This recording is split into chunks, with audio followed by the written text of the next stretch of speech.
গ্রীষ্মের এক অলস দুপুর। গোয়েন্দা হিমাদ্রি সেন তার শয়নকক্ষের লাগোয়া গ্রন্থাগারে ইজি চেয়ারে গা এলিয়ে একখানা পুরনো ফরাসি উপন্যাস পড়ছিলেন।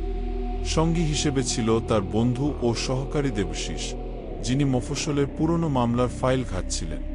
ঘরের বাইরে তুমুল বৃষ্টি, আর ভেতরে বইয়ের পাতা ও চায়ের সুবাস, এক পরিপূর্ণ শান্তির ছবি।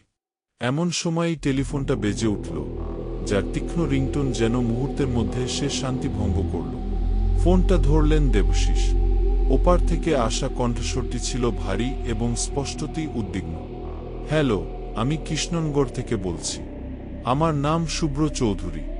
আমি কি মিস্টার হিমাদ্রি সেনের সঙ্গে কথা বলতে পারি? দেবশিস ফোনটি হিমাদ্রির দিকে এগিয়ে দিলেন। হিমাদ্রি ফোন ধরে প্রথম 2 মিনিট কেবল শুনলেন, তারপর কেবল 2টি শব্দ বললেন, কখন মারা গেলেন এবং আমরা আসছি। ফোন রেখে হিমাদ্রি একটি দীর্ঘশ্বাস ফেলে দেবশিসের দিকে তাকালেন। তিনি বললেন, দেবু, কৃষ্ণনগরের জমিদার প্রতাপ চৌধুরী গত হয়েছেন। বয়স হয়েছিল, কিন্তু মৃত্যুটা স্বাভাবিক নয় বলেই মনে করছে বাড়ির কেউ কেউ। তার ওপর শুভ্র চৌধুরী, মানে তার বড় ছেলে, যে ফোন করেছিল, সে আমাকে একবারও স্বাভাবিক মৃত্যুর কথা বলেনি। বলেছে পরিস্থিতি খুব গোলমেলে, এখনই আসুন। জমিদার বাড়ি মানেই সম্পত্তির হিসেব, আর হিসেব মানেই প্যাচ। দেবশিস টেবিল থেকে ফাইলগুলো সরিয়ে রাখতে রাখতে বললেন, চৌধুরী ভুবন, ওখানকার শ্যাওলাধরা দেওয়ালও শুনেছি ইতিহাস বলে।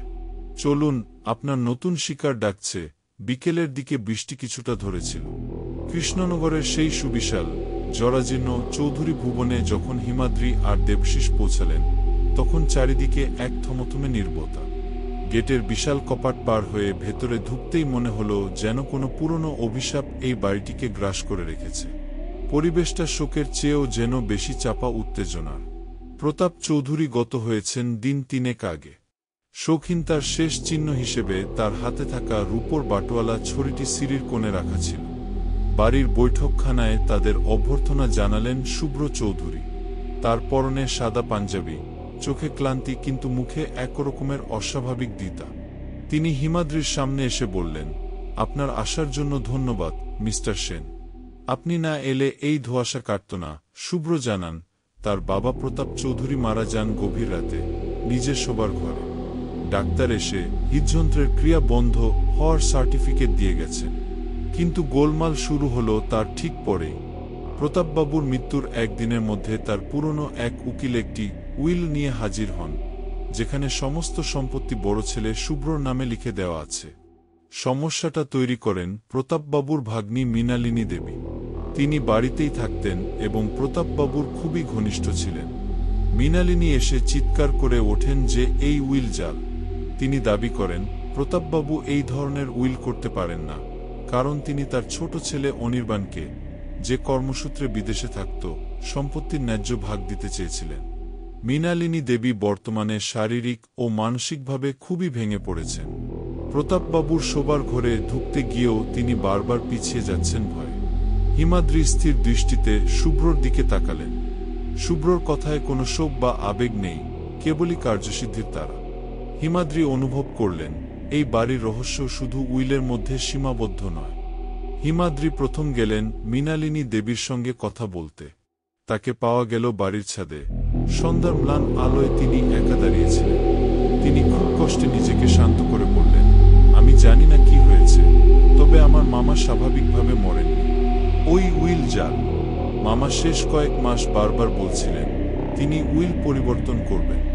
অনির্বাণকে তিনি খুব ভালোবাসতেন, কিন্তু অনির্বাণ বিদেশে থাকায় তিনি সব শুভ্রকে দিতে চাননি। উইলটি 1 মাসের পুরনো, অথচ মামা 2 মাস ধরে উইলটি পরিবর্তন করার কথা বলছিলেন। হিমাদ্রি জানতে চাইলেন, প্রতাপবাবু কি শেষ সময় কারো ওপর খুব বিরক্ত ছিলেন? মৃণালিনী কিছুক্ষণ চুপ থেকে বললেন, শুভ্রর ওপর। শুভ্র গোপনে ব্যবসা করে প্রচুর দেনা করে ফেলেছিল। মামা এই খবর জানতে পেরেছিলেন এবং সেই নিয়েই তাদের মধ্যে শেষবার তুমুল ঝগড়া হয়েছিল। এই তথ্যটি হিমাদ্রির কাছে অত্যন্ত গুরুত্বপূর্ণ মনে হল। এরপর হিমাদ্রি প্রতাপ চৌধুরীর শোবার ঘরে গেলেন। ঘরটি এখনো কেউ পরিষ্কার করেনি। বিছানা এলোমেলো, দেখে মনে হচ্ছে যেন শেষ মুহূর্তে প্রতাপবাবু খুব কষ্ট পেয়েছিলেন। হিমাদ্রি ঘরটি খুঁটিয়ে দেখতে লাগলেন। বিছানার পাশে পড়ে থাকা জলের গ্লাস, পুরনো খবরের কাগজ, কিছুই বাদ গেল না। হঠাৎ তার চোখ গেল বালিশটির দিকে। একটি সাধারণ তুলোর বালিশ, কিন্তু তার কভারটি ছিল দামি সিল্কের কাপড়ের তৈরি, যা যথেষ্ট ভারী। তিনি বালিশটি হাতে নিয়ে ওজন করলেন। এই ধরনের বালিশ যথেষ্ট ভারী এবং মসৃণ সিল্কের হওয়ায় তা চেপে ধরলে শ্বাসরোধ করা খুব সহজ হতে পারে। সে পাশে দাঁড়িয়ে বললেন, সবই তো স্বাভাবিক হিমাদ্রি। ডাক্তারও হার্ট ফেইলিওরের কথা বলেছেন। হিমাদ্রি উত্তর দিলেন, না দেব, হার্ট ফেইলিওর হলে মানুষ হয়তো ছটফট করে, কিন্তু প্রতাপবাবুর চোখমুখের অভিব্যক্তি বলে দিচ্ছে তিনি শ্বাস নিতে পারছিলেন না। আর এই বালিশ, দেখ, এটি দেখতে নিরীহ হলেও এর কভার একে খুনের অস্ত্র করে তোলার পক্ষে যথেষ্ট। তিনি আরও বললেন, মৃত্যুর পর উইলের এত দ্রুত প্রকাশ এবং মৃণালিনী দেবীর অস্বাভাবিক ভয়, সব মিলিয়ে এক নতুন পথের ইশারা করছে। পরের দিন অনির্বাণ চৌধুরী বিদেশ থেকে ফিরলেন। ছোট ভাই হওয়ায় তার চোখে মুখে গভীর শোকের ছাপ ছিল স্পষ্ট। সে এসেই উইলের বৈধতা নিয়ে প্রশ্ন তুলল এবং সম্পত্তির জন্য মামলা করার হুমকি দিল। শুভ্র তার প্রতি নির্লিপ্ত রইল। সেই রাতে চৌধুরী ভুবনে এক বিষাদের ডিনার সভার আয়োজন করা হল। শুভ্র, অনির্বাণ, মৃণালিনী এবং হিমাদ্রি দেবশিস সেই সভায় উপস্থিত। রাতের খাবারের পর পরিবেশ কিছুটা হালকা করতে শুভ্র সবার জন্য চা বানাতে গেল। হিমাদ্রি লক্ষ্য করলেন মৃণালিনী দেবী অত্যন্ত নার্ভাস। তিনি চায়ের কাপে চুমুক দিতেই মুখ বিকৃত করে উঠলেন এবং মুহূর্তের মধ্যে তার শ্বাসকষ্ট শুরু হল। টেবিলের ওপর হুমড়ি খেয়ে পড়লেন মৃণালিনী। হিমাদ্রি মুহূর্ত দেরি না করে তার পকেট থেকে একটি ছোট শিশি বের করে মৃণালিনীর মুখে ধরলেন, যার তীব্র ঝাঁঝালো গন্ধ ছিল। এটি একরকম অ্যান্টিডোট।